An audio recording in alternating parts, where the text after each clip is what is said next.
Me again.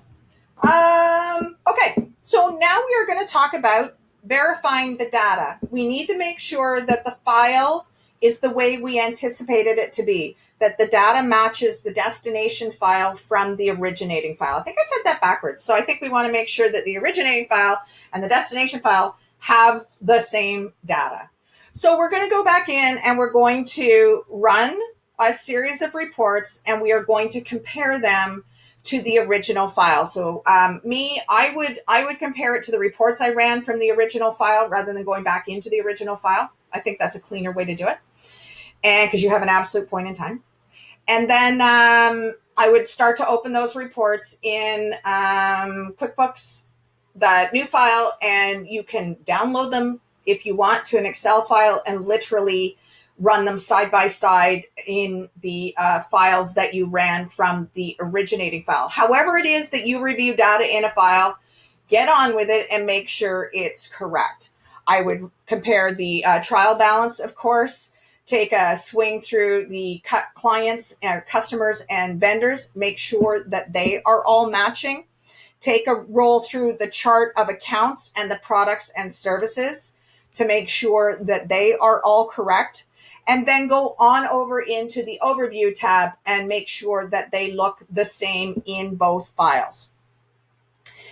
If you are using Rewind, they are going to send you an email when the file is ready, and they are going to tell you where your successes were and where some failed transactions may have happened. So there are often glitches in the universe, as we know, on the internet. Make sure you are checking your file carefully and check it against the success failure email that you're going to get as well. That's a super quick way to start.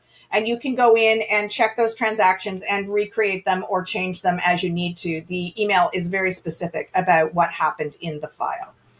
So it's a pretty clean process if you're using Rewind, and then just make sure that everything is okay.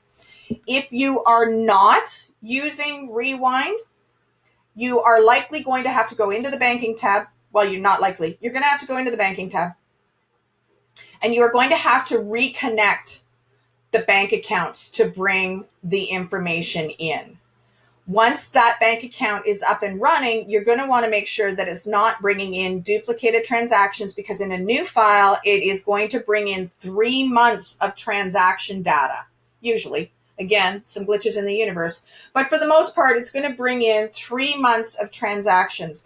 So you're going to need to sort and filter them by date. And then you are going to need to, so I don't know, let's just do last month.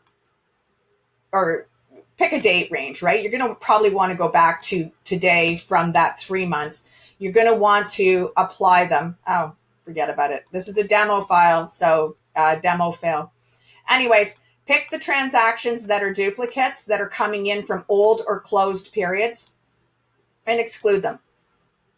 Then I would go in and I would do a brand new reconciliation to make sure that the file is in fact clean. And when I am done that reconciliation, I would go into the excluded transactions and I would delete them. We don't want those things popping up later on. Whether you're using a Rewind file or a copy or manually entering your data, you are also going to need to add the bank rules. I would do these on the fly.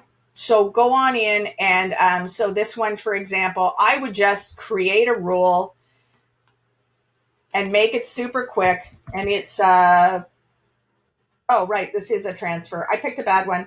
You've got the idea though. So it's going to be to the Pluto clearing account, for example, which I haven't set up in this destination file. Again, this is a demo.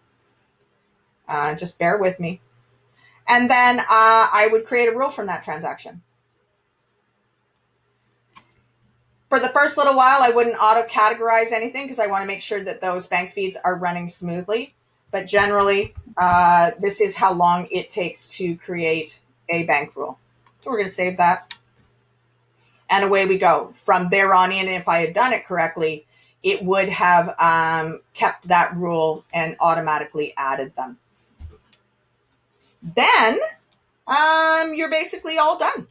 You have a brand new shiny file, and you may have done it manually, which is obviously going to involve a bunch more steps, or you will have done it using Rewind, which has been a lot of fun for me to use. So thank you for sticking through all these little bits and pieces of the video series.